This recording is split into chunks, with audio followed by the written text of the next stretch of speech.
Salve, salve, galerinha! Salve, Malungos Online! Está começando mais um programa, mais um bate-papo, hoje com o grande mestre Enéas Xavier.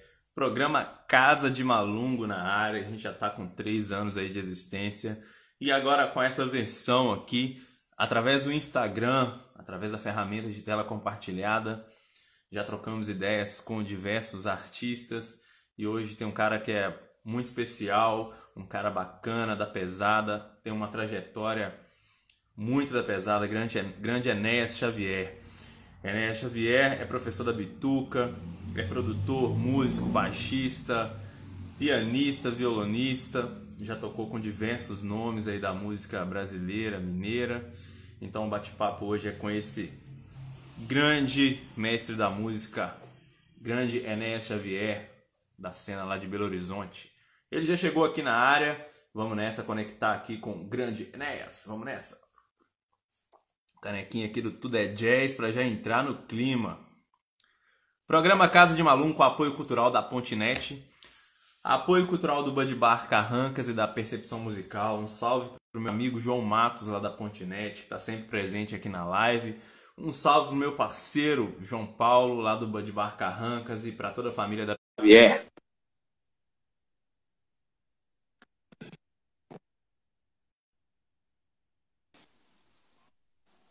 Vamos nessa, salve my friend!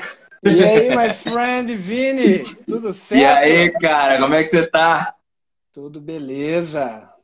Cem Estamos por cento nos adaptando aí a novos tempos, né, Vini? aos novos tempos aí do coronavírus. Então, galera, eu já fiz a introdução. Esse aqui que tá aqui embaixo é o grande Enéas Xavier, professor lá da Bituca, escola que tem o Milton Nascimento como patrono, é baixista, pianista, violonista, produtor, enfim. O papo hoje vai ser da pesada. Tive a honra de trabalhar Ó, e tenho a honra de trabalhar com esse grande mestre aí da música mineira. E vamos nessa, meu brother. É uma honra receber você aqui hoje, mano. prazer, Vini. Obrigado pelo convite. Estou acompanhando aí todas as suas entrevistas aí. Parabéns. E mais um canal aí para falar de música boa, né? É isso aí, ó. Tamo junto. Salve. Casa de Malungo, 3 anos já de existência. Inclusive, eu te Ó, conheço por causa do Casa de Malungo, porque eu trouxe o Nelson Ângelo aqui, trocamos aquela ideia com o Nelson Ângelo. O programa, para quem não sabe, é um programa presencial. Essa onda aqui pela tela compartilhada, nós tivemos a ideia aqui a partir aí do coronavírus, né, que está impedindo a galera de sentar aqui no sofá. E é. através do Nelson Ângelo, grande mestre do Clube da Esquina, Uhum. conheci o grande Enéas Xavier, que veio aqui fazer um show em Ponte Nova no Festival de Inverno do ano retrasado, não foi?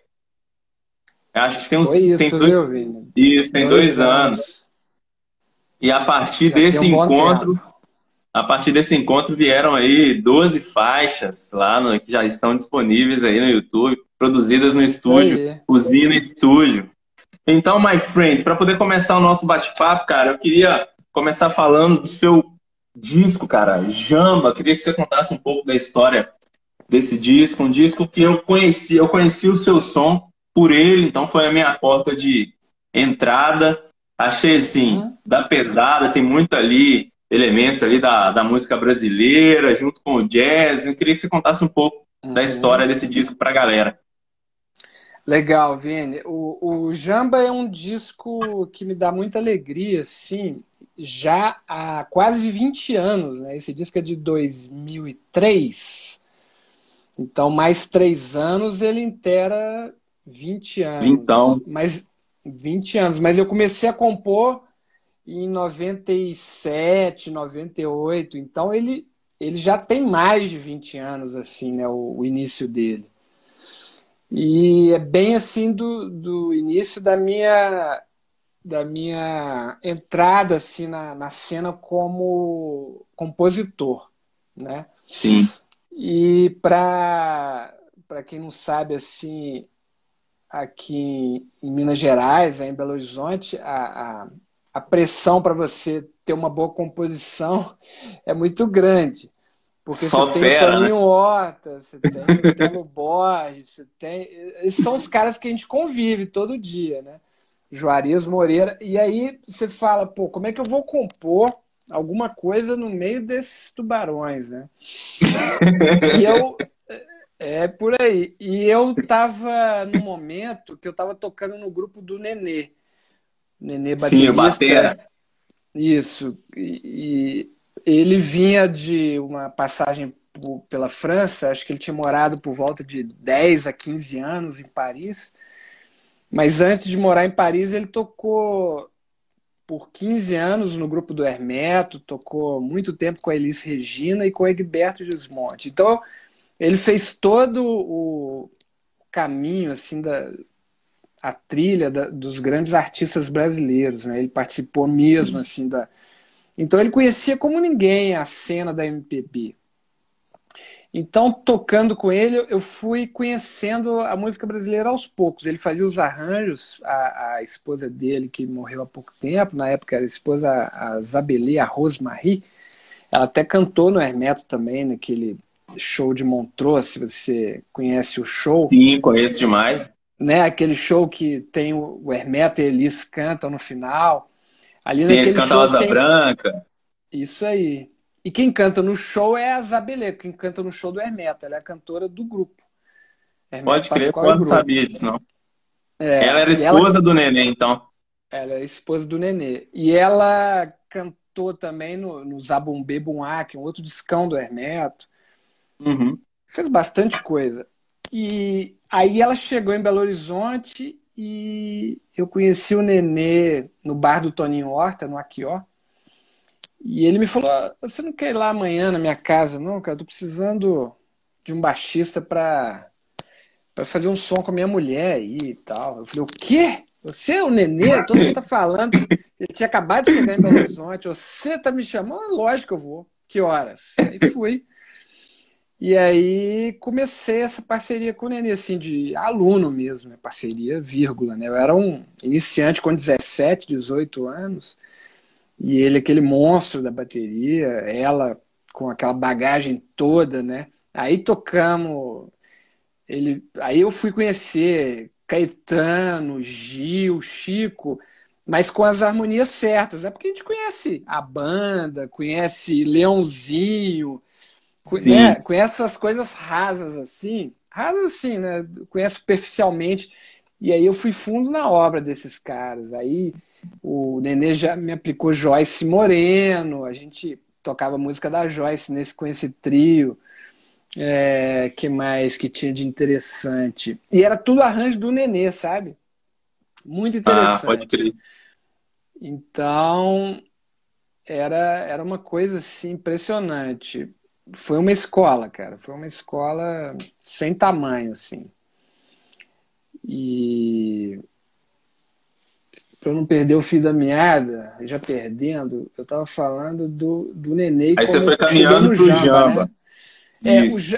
E o Nenê foi o cara que me influenciou na composição desse disco, que não passa totalmente pelo Clube da Esquina, pela música mineira. Ele tem elementos da música mineira, porque eu já mostrei assim, nesse disco eu já falei, pô, eu sou mineiro, eu quero fazer esse som, com certeza, mas eu também preciso mostrar o que está acontecendo agora na minha vida musicalmente. E o que estava acontecendo é o que você vai ver lá no Jamba. É o próprio nome do Entendi. disco, Jazz com Samba. Era assim, Ah, pode crer. Então o nome vem dessa junção. vem disso. E também uma imagem. Jamba significa também filhotes de elefantes. Sim. E, num dialeto africano. Então, É essa eu que pesquisa aí que eu fui nessa onda. Eu fui na onda do dialeto. Então teve essa onda do dialeto que casou também com o junto lance do. é um nome super sonoro, né? Jamba. Inclusive, logo depois, uns garotos lá na época eles eram garotos, hoje um mora nos Estados Unidos, outro mora aqui, outro. E eles falam, pô, esse nome é bom pra caramba. Será que a gente pode usar esse nome pro nosso trio, Jamba Trio? Aí eu cedi o nome para eles. E agora pedi de volta para fazer o Jamba Trio original, que era um grupo que a gente tinha no começo desse trabalho, com o Neném e o Írio, né? E aí o Jamba, então, foi em cima disso, cara. Foi em cima de pesquisa de frevo, maracatu, que era o que eu estava aprendendo com o Nenê. Frevo, maracatu, baião, Sim, Baião, shot. Baião da Ju, velho. Nossa, Ba... essa faixa. Na verdade é Baião do Ju. É o Baião Baião do do Ju, Ju. é. Baião do É a Ju. música que eu fiz para um amigo de infância, que o apelido dele era Jubeira. Então, a princípio, essa música chamava Baião do Jubeira. Aí, como o apelido era meio tosco, assim, entendeu? Porque era uma piada interna, aí eu acabei mudando só para Ju, para ficar mais amigo, assim. Mas era Baião do Jubeira. Todo mundo conhecia esse Baião como Baião do Jubeira. Então, tem isso aí, tem um Cabeça de Mamão, Cabeça de que mamão. é um samba, assim, diferente. Aí tem um calango, que é um ritmo bem aqui, né, do interior de Minas. Que aí eu já estava tocando com o Celso Adolfo também, que era o rei desse ritmo aqui. Então foi um disco bem, bem brasileirão, assim. E a influência do jazz sempre tem, né? Assim, para quem toca música instrumental, não tem como não passar pelo jazz. A não ser que você vá Sim. tocar chorinho ou música erudita. Então, você sempre tem influência do jazz. E aí eu sempre adorei tocar jazz e instrumento acústico, e piano, e baixo acústico. E estudei com os caras do jazz, em estudo ainda. Então, o Jamba, ele tem muito da coisa brasileira com um temperinho do jazz. É Entendi. isso. E nessa época do Jamba, você já tinha tido experiência como produtor? Você já tinha estúdio? Como que era? Ou você foi para um Não, estúdio não, para poder não. fazer? Não, eu morava numa rua interessante aqui em Belo Horizonte, onde, bem aqui na Zona Sul, morava com os meus pais ainda. E atrás da minha casa tinha uma vila. Nessa vila tinha um estúdio lá. E os músicos se encontravam lá para ensaiar, sabe? Ah, pode crer. E eu fiquei muito amigo do proprietário do estúdio. Aí ele falou: ah, vem aí gravar o disco aí, cara, não vou cobrar nada, não. E Ó, o cara era parceiraço, assim. Aí, cara, eu fiz o disco todo lá. Eu lembro que eu ficava tanto tempo nesse estúdio, cara, tanto tempo, que eu adquiri um problema de estômago, cara, porque eu chegava assim, 7 da manhã, sem tomar café, de fomeagem. Chegava lá, tomava. cara. Imagina, cara com 17, 18 anos de idade, chegava Comendo, lá literalmente comendo no estúdio, comendo comendo música ali. música, cara. E aí, imagina, era 7 da manhã, assim, com um café, um biscoito lá do estúdio, até 9 da noite, durante 3, 4 meses, cara. Eu peguei um negócio muito ruim no estômago essa época. Demorei me curar, inclusive. Peguei um negócio sério. Porque saúde, né, cara? E quando você tem 17, 18 anos, você não. Naquela época, Você então, não acha que tinha tá esse. tudo certo e vai embora, né? Não, e hoje em dia as pessoas conversam muito sobre saúde. Na época não tinha isso, cara. A minha geração É. de músicos, eu tô com 47, foi a primeira que falou assim: ah, eu não vou ser tão doidão assim, entendeu? Porque Eu vou segurar, mano. todo mundo quebrava tudo, cara. E era isso mesmo. Não tinha. Os caras tinham até ranking para ver quem regaçava mais, entendeu? Então. E sobre a ficha técnica, aí você levou os músicos lá para esse estúdio também e tal, a galera que participou desse disco. Não, aí o Jamba, pois é, eu comecei a fazer aí, e aí eu fiz um disco que, inclusive, eu, ele foi um. Ele foi. Isso foi em 96, 97. Ele foi um embrião do Jamba. E Ah, aí então teve uma parada que ele, antecedeu. ele tá guardado e eu gosto tanto desse disco que eu tenho um nome já para ele, assim, que se chama Se Eu Tocar Desse Jeito Tá Bom. Então, Se eu tocar desse jeito, tá bom? para mim, daquele jeito lá já tava bom, entendeu? Do jeito que eu Pode ouço crer. hoje, aquele disco, para mim tava assim.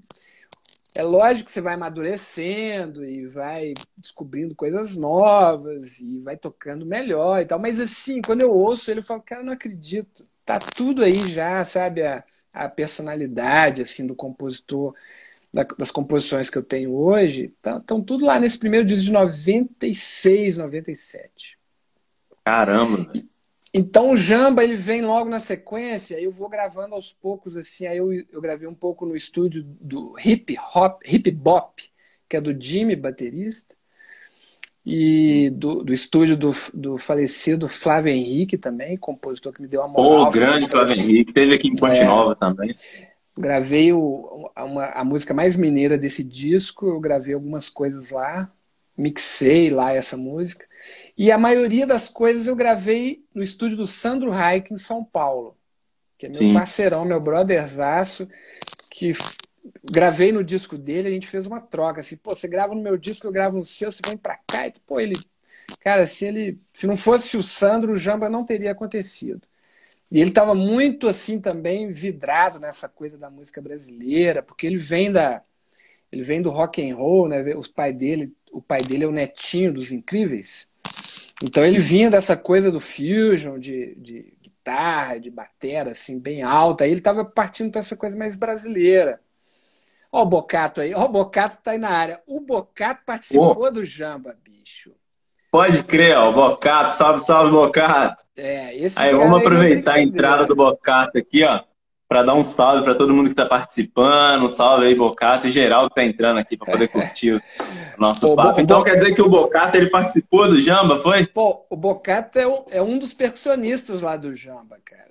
O Bocato hoje é o cara que toca com os grandes do jazz lá em Nova York, cara. Só isso. Toca com John Patitucci. Que honra, hein? Toca com Brian Blade, todos os grandões aí, é ele. É o percussionista brasileiro do momento lá na América, cara. E eu tenho a alegria de ser amigão desse cara aí. Fico na casa dele quando vou para Nova York e tal. Meu parceirão lá. Inclusive, a gente teve aí uma turnê cancelada agora por causa desse coronavírus. Mas era pra gente estar lá rodando, cara. Infelizmente. Mas era pra gente estar lá fazendo um monte de coisa, né, my friend? Cheio de convidados, cheio de... Tô com pesar aqui no coração, embargado aqui, porque seria lindo, como sempre, estar lá em Nova York. E tem aqui também o Pitágoras, a gente tá cheio de internautas ilustres aqui. Grande Pete. Pete é o nosso diretor lá da Bituca, né, cara? Cara que me dá moral pra caramba.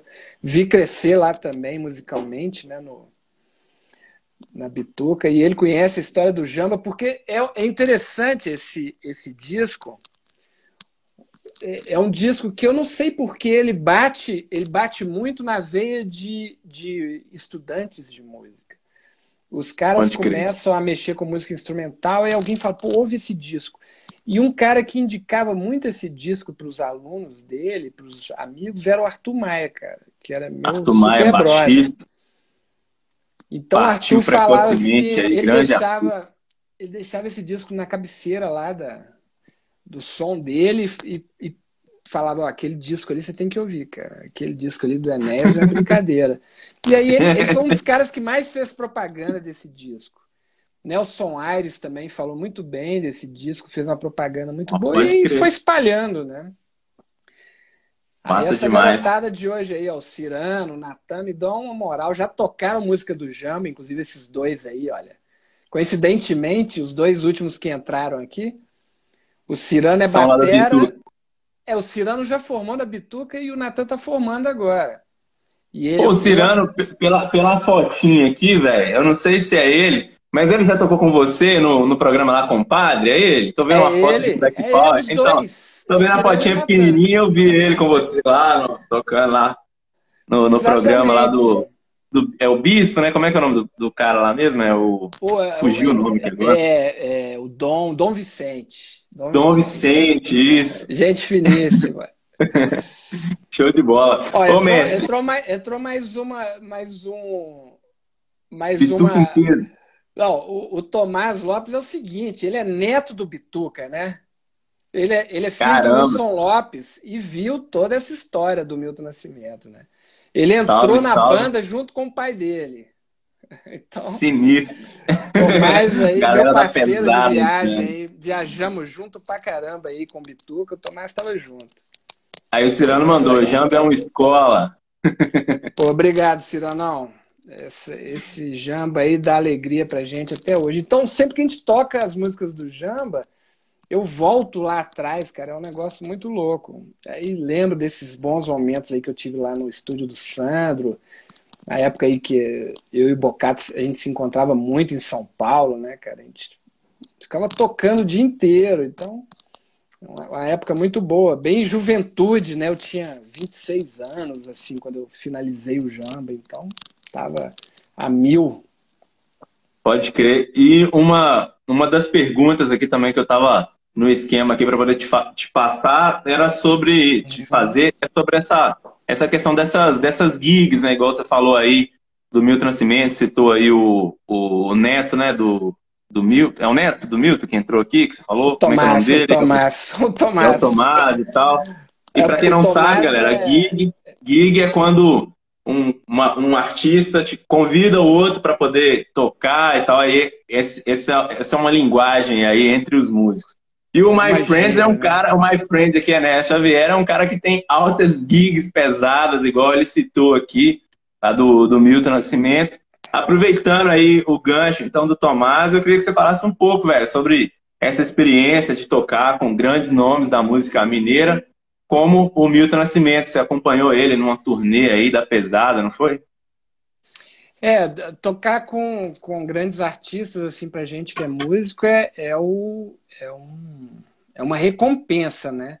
Além do cachê que você recebe, assim, você vai fazendo o seu... Hoje em dia é um negócio meio maluco isso, assim.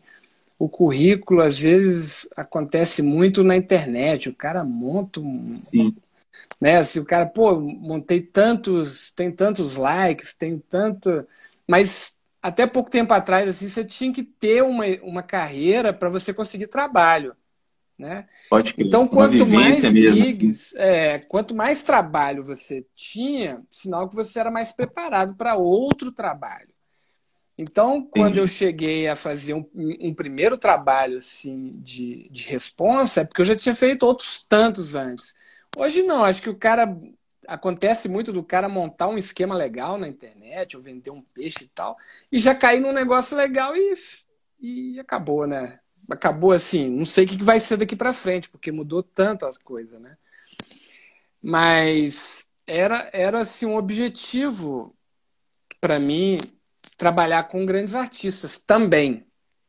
Por que também? Porque eu sempre tive a minha carreira de produtor, de compositor, né? E foi uma boa escolha, eu acredito, porque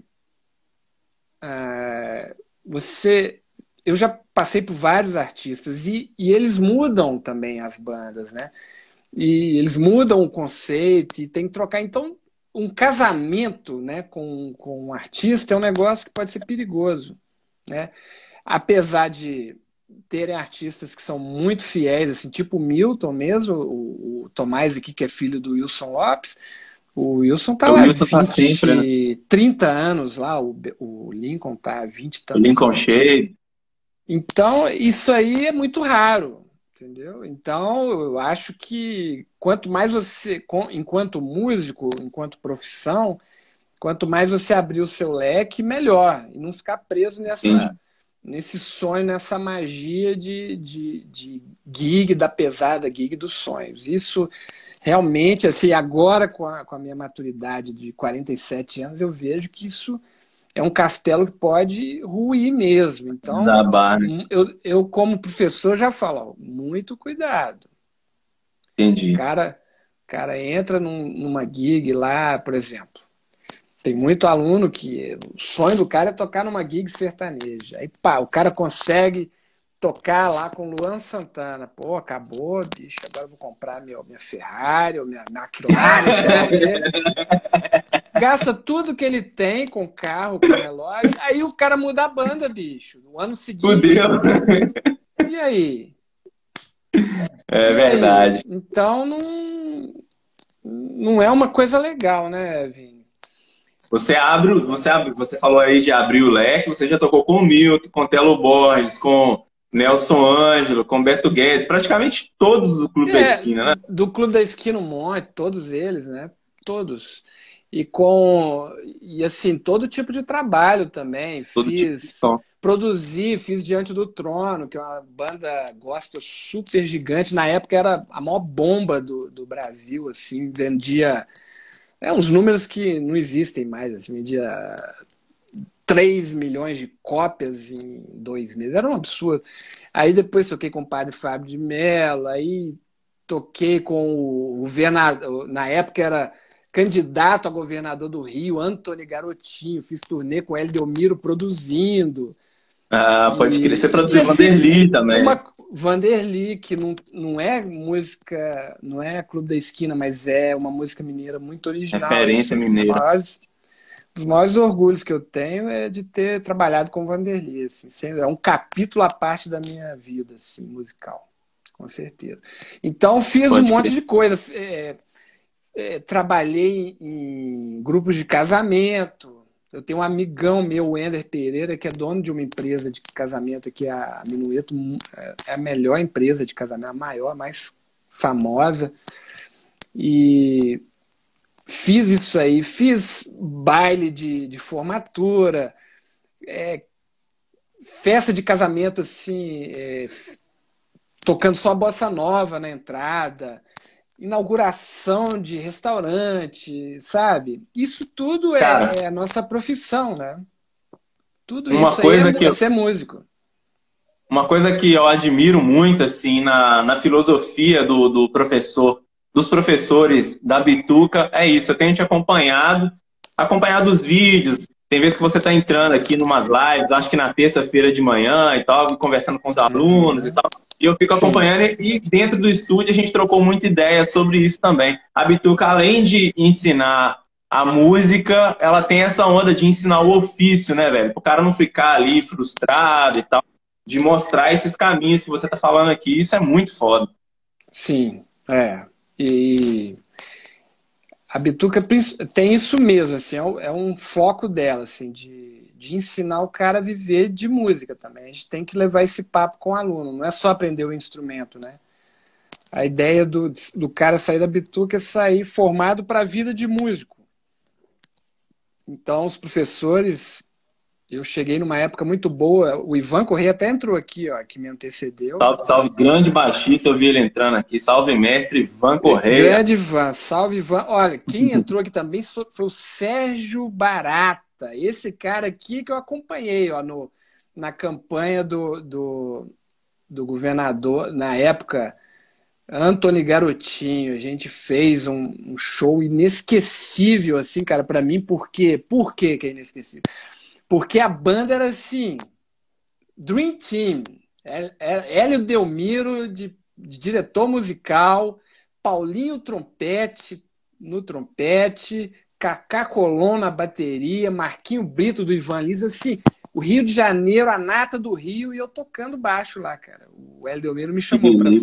E o Sérgio era o cantor, era o compositor e cantor dessa gig. Meu brother lá do Rio de Janeiro, tá lá penando com o corona no Rio de Janeiro, mas está livre, né, Sérgio? Falta quebrando lá. E o Ivan preparou todo esse terreno lá para mim, né? Porque quando eu cheguei lá já estava bem sedimentado, né?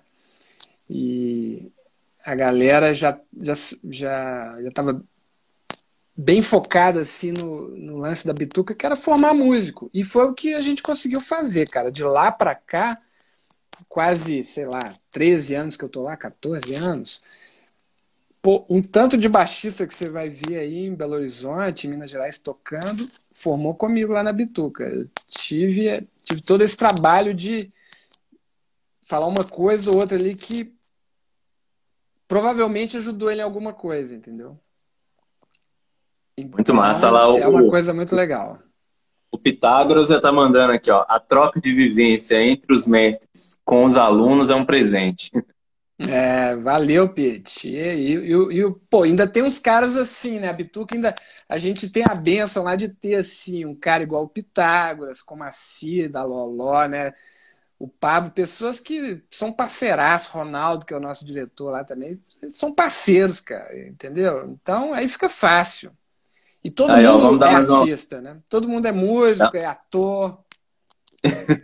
dar mais um salve pra galera que tá entrando. O Thomas Medeiros, inclusive eu produzi um trabalho lá com o Thomas, um salve aí. O grande Bulldog, Bulldog tá mandando aqui um abraço, my friend. Geral Opa, entrando, a minha valeu. mãe também. Salve, mãe, benção, mãe, tudo beleza? O Sérgio, Sérgio Freire Barata É, entrando aqui também. é o Sérgio Barata, esse aí que eu tava falando. Geral, Sérgio. geral participando aqui com a gente. Então, my friend, aí a gente estava trocando uma ideia aqui sobre essa onda sua lá no Bituca, sobre as gigs. E tem o seu segundo disco, né? Que veio depois, o Peregrino. Peregrino, é. Se eu não me engano, você estava falando aí que estava produzindo Diante do Trono. O Peregrino foi mais ou menos na mesma época? Foi exatamente nessa época. E Peregrino, para quem não conhece o termo, assim, fora o que a palavra já fala, o Peregrino é o segundo livro mais vendido depois da Bíblia. É o segundo livro mais vendido em todo. E ele conta exatamente a história da pessoa que carrega o seu fardo e tal, e que em algum momento deixa tudo aquilo ali aos pés da cruz.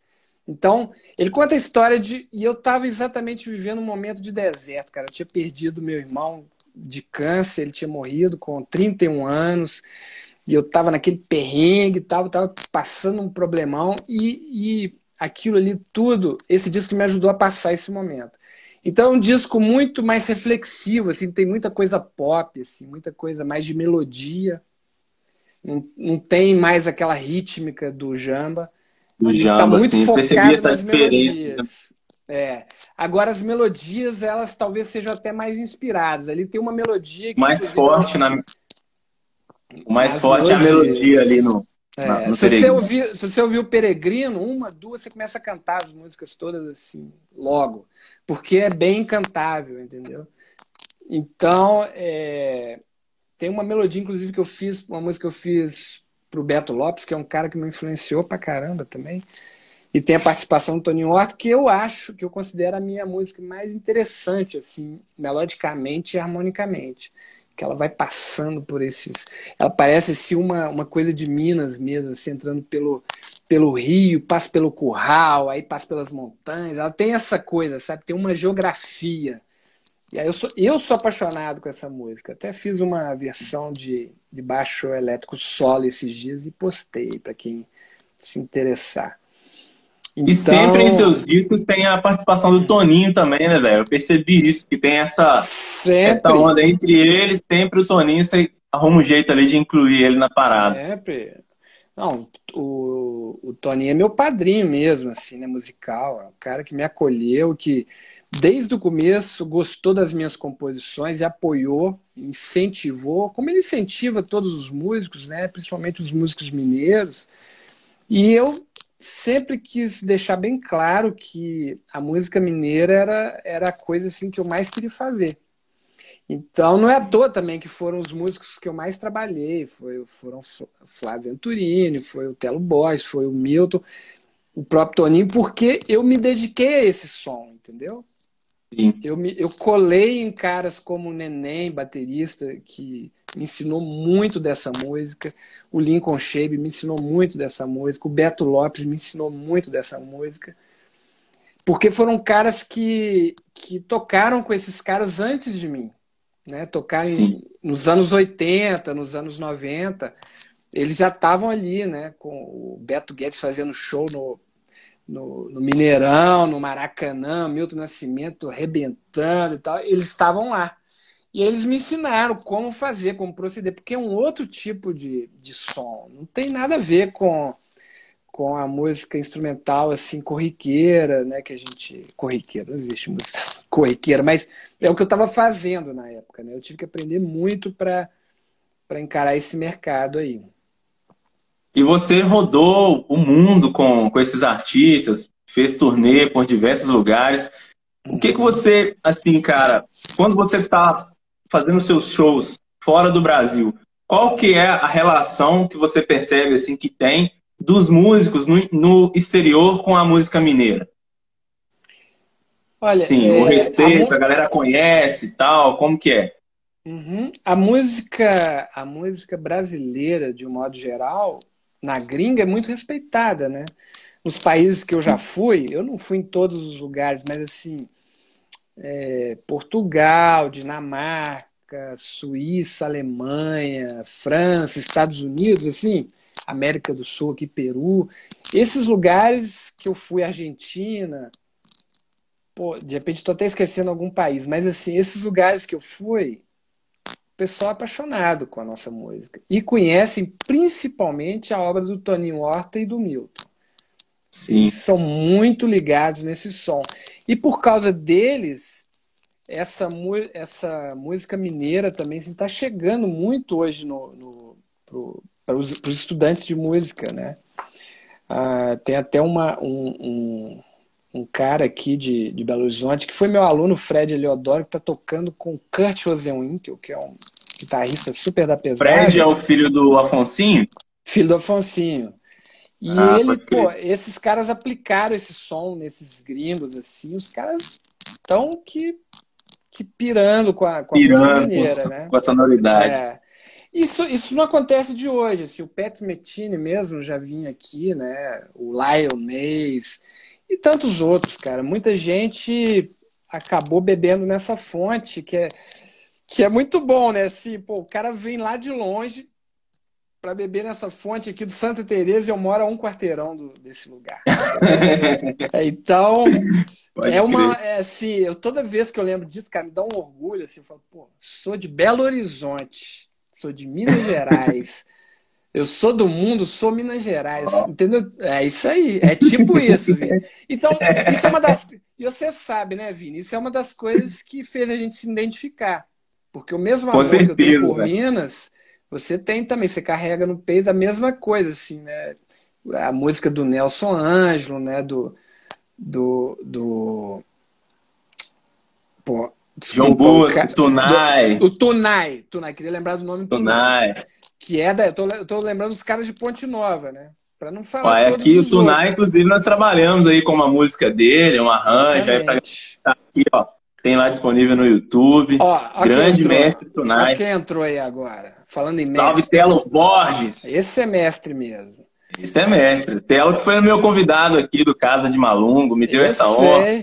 Deixa eu só te contar um testemunho do Telo, cara, que eu produzi aqui junto com ele o último disco, né, dele, que ficou maravilhoso, por sinal, um dos discos mais lindos que eu conheço, assim. E eu tava aqui fazendo uma música que o Guilherme Arantes veio participar. O Guilherme Arantes pegou o avião, pagou o hotel, falou, cara, eu quero participar desse lance aí. Chegou aqui, ficou 40 minutos falando, Telo, eu vim aqui só porque você é o único compositor do Brasil que tá fazendo coisa nova, diferente, bonita e tal, e bicho, e assim, caramba, só falou loucuras do tudo aquilo que a gente já sabe, né?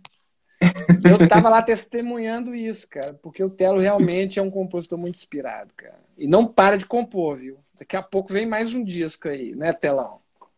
Pô, salve, salve. Nós falamos desse disco aí e eu tive a honra de coincidir, né, velho? Eu tava gravando e o Telo também. Aí teve um dia que eu cheguei no seu estúdio, o Telo, velho. Eu falei, Telo Borges, velho? É o Telo Borges. Eu falei, porra, que honra, eu tô gravando aqui com o mesmo cara que tá produzindo, o grande mestre Telo. Sucesso muito total. O disco falando bastante aqui desse novo trabalho dele. Que é da pesada desde a capa ao áudio. A capa é demais, né? A capa é sensacional mesmo. É um capítulo à parte, aquela capa ali, velho. Show de bola. Salve, salve, mestre Telo. Valeu, Telão. Você tá de parabéns demais. E eu tô doido pra voltar a tocar. Eu tava tocando agora com o Telo. Foi o último trabalho antes da pandemia chegar, né?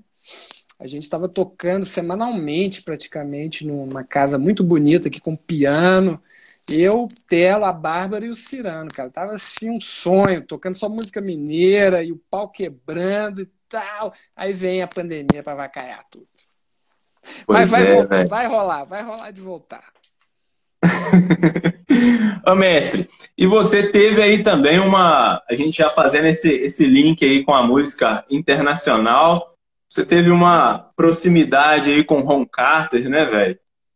Eu queria que você contasse um pouco sobre essa história, como que foi esse esse contato? Tem uma entrevista, né, que está disponível na internet de vocês dois, teve uma onda de um livro também, como que foi? Isso aí foi mais um presente daqueles que só Deus dá mesmo, né? Porque não tem explicação. O Ron Carter, desculpa, o Ron Carter, para quem não sabe, assim, ele é o baixista mais importante, assim, da música, né? Ele influenciou, assim, Paul McCartney, Tom Jobim, Hamilton Nascimento. É um cara que influenciou, entendeu? Ele está com 83 anos hoje, está nativa, lenda viva, né? Uma lenda total. Gravou a maioria dos discos, dos primeiros discos da Bossa Nova, então ele é um baixista de Bossa Nova. Gravou os primeiros discos do Bituca, então ele é um baixista de música mineira. E gravou Guinness Book de álbuns de jazz. Na época que ele ganhou o título, ele tinha 2.500 discos gravados de jazz. Imagina. Só que não é jazz assim que você grava em casa, não. É Miles Davis, Art Black, John Coltrane, entendeu? Olha os cabeção, né, velho? Aliás, Coltrane ele não chegou a tocar, ele até fala isso na entrevista lá, que na época ele não tocou com Coltrane porque ele estava com Miles. Não sei se ele não tocou, mas ele não podia ver os shows do Coltrane, que os dois grupos estavam... Imagina, era como se fosse assim... hoje em dia é até difícil, né? Porque tem tanta coisa. Mas eram os dois grupos mais pops da época, assim, né? Era a música popular americana, assim, né? Muito louco isso, imagina, né, o símbolo dos Estados Unidos eram esses dois grupos. Então, eles faziam shows memoráveis, assim, né? Aquelas coisas gigantescas. Aí o Ron Carter estava com um deles, estava com o Miles. Estava com o Miles, que era o mais famoso, né? Assim, foi o que influenciou todo mundo, né? Influencia Santana, Skank, todo mundo, né? Acho que ele tá atrás aí num quadro aí, não tá? Ele? Tá lá de olho na gente. Ó. Falando dele, ele aí. Tá ali de olho. Isso ele é para me lembrar que eu tenho que estudar, entendeu? Ele tá ali estudando. Essa foto, olha que bacana. Essa foto, para quem não conhece, isso vale a pena mostrar. Olha que bacana. Olha, essa foto é o seguinte, ele tá ali, ó, ou antes ou depois da gig, ó. Tá ali estudando, cara, ó, passando alguma coisa. Novinho, ó. Isso é na época que ele tocava com Charlie Parker, talvez, ali. É um negócio sério. Na hora que eu vi esse quadro, né, na hora que eu vi esse quadro, eu falei, caramba, é isso. Isso aqui é para me lembrar que eu não posso dar mole. Então,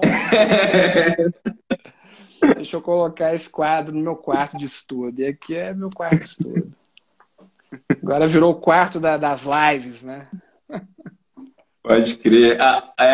Tem que se adequar aí, né, à situação. Tem visto você dando aí as suas aulas pela internet. Por um lado, pra gente é bom, né, velho? Tô pegando altas aulas aqui com você, que está dela. Pô, legal. Tomara que você esteja aprendendo também alguma coisa aí, porque a gente viaja bastante também, né, nas lives. Mas aí continua aí, cara, falando aí sobre esse lance do Ron Carter e tal, como que...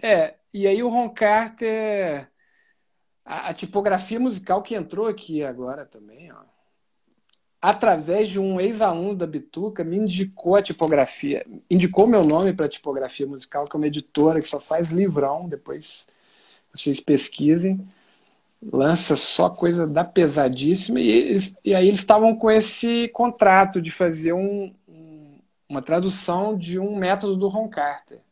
Ele me ligou, eu falei, pô, claro que eu quero. Só que teve mais, o cara veio em Belo Horizonte, veio no Brasil, e aí o trem já foi crescendo. Aí ele, tô precisando do Ron Carter, o Ron Carter quer falar com você. Aí eu já liguei para o Ron Carter, aí já a tipografia já marcou um lançamento do método, da tradução, já teve manhã de autógrafo, e teve o show dele antes, eu fui lá, fiz uma entrevista para a Rede Minas, e aí virou uma amizade, né, cara? Então a gente já começou a fazer mais coisas, a gente já está na tradução do segundo livro, entrando no terceiro, e a tipografia é minha parceira, fazendo também o Jamba agora em método. Onde eu falo do processo de criação do Jamba e analiso a harmonia, já que, né, tem essa coisa dos alunos todos interessados na coisa do Jamba, aproveitei isso também para puxar esse lado que o Jamba tem didático, assim, sabe?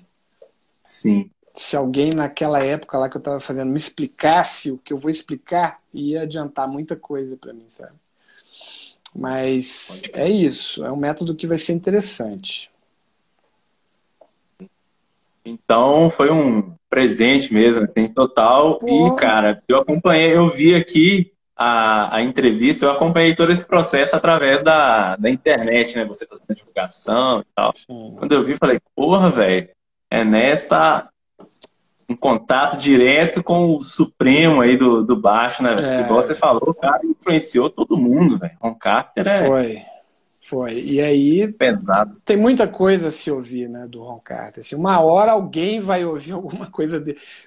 Todo mundo já ouviu, cara. Toca em todos os elevadores, entendeu? A música dele tá aí. Agora eu ouço desde que eu me entendo por músico, né? O Ron Carter não é um cara que eu ouço, assim, é um cara que fica no meu, assim, do lado. Eu tenho disco dele o tempo inteiro. Ele me alimenta. Então, o jeito que eu toco tem muito a ver com... Agora imagina se encontrar com o próprio contrabaixo, assim, né? A alma do instrumento. Para mim, ele é a alma do lance.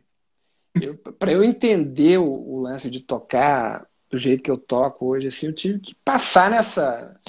Entender? Entrar na cabeça dele, assim, de alguma maneira. É uma coisa que você não tem consegue... uns caras assim, né, velho? Tem uns caras assim. Igual o Ron Carter, acredito que também te influenciou muito. Inclusive, você tem até uma música dedicada a ele, né? O Jaco Pastorius. Claro. O Pastorius, claro. Baixo elétrico sem o Pastorius só antes dos anos 70. Depois que ele apareceu, tudo é ele, né? Tudo... Você vai citar ele em algum momento, você vai ter... Lá no estúdio mesmo, a gente gravando seu disco, em algum momento ali eu pensei nele, entendeu? Mesma coisa com o Ron Carter. Em algum momento eu vou pensar no Ron Carter. E aí essas referências valem também. Quando você vai para música mineira, em algum momento, tocando baixo, eu vou lembrar do Toninho tocando, porque o Toninho é baixista também. Eu vou lembrar do Toninho, do Beto Guedes tocando, para eu tocar aquela música mineira com propriedade, entendeu? É o lance de tocar com propriedade. Então... Eu senti ali a primeira música que a gente gravou, foi assim, valendo mesmo, foi a Tiro Cruzado, né? Do Nelson Ângelo com Márcio Borges. Foi o primeiro contato que eu tive. Ali eu senti, velho, um groove, senti também uma influência, me corrija se eu estiver errado, mas Pô, cara, fugiu o nome. Marcos aqui agora, Miller. o baixista... Marcos Miller. Aquela faixa tem todo o lance do Marcos Miller, né? Ali tem. Porra, total. Tiro Cruzado, a gente foi para esse lado aí. É lógico que aqui no Brasil a gente abusa muito mais da percussão, né? E a gente tinha um super percussionista ao nosso dispor. Grande Serginho Silva. E aí, claro que acaba indo um pouco para um outro lado, mas tem uma influência, pelo menos no jeito de pensar, né, do Marcos. E o Marcos é uma outra influência enorme que eu tive, assim, principalmente na carreira de produtor, para enxergar a música não só do ponto de vista do baixista, mas ouvir tudo, né? E ele é um cara que faz isso. É um cara que produziu o próprio Miles Davis, imagina. Então não é brincadeira, né? Esse é mestre mesmo. Mestre, a gente já está caminhando aqui para o final da nossa live, cara. Pô, mas passou rápido, né? Muito assunto bom e muita gente bacana aqui com a gente, né? Ó, o pessoal da tipografia já deu um salve aqui. Aí. Todo mundo aí. Naldão também. O Naldão formou comigo aí na Bitu, que é o professor do Cifra Club, professor de baixo lá do Cifra Club. Super baixista. Então, cara, eu acredito que esse tempo aqui foi curto pro nosso papo. Eu queria fazer o seguinte, então, cara, te propor uma parada, a gente voltar, porque a live vai finalizar, para você falar do seu estúdio e a gente fechar a live, pode ser? A gente volta aqui numa outra transmissão, porque não deu tempo nem da gente falar aí do Zina e tal. Sim. Então vamos voltar? Tá jóia, vamos. Então eu vou finalizar essa live e a gente vai para um segundo bloco agora, com o grande Enéas Xavier. All right, man.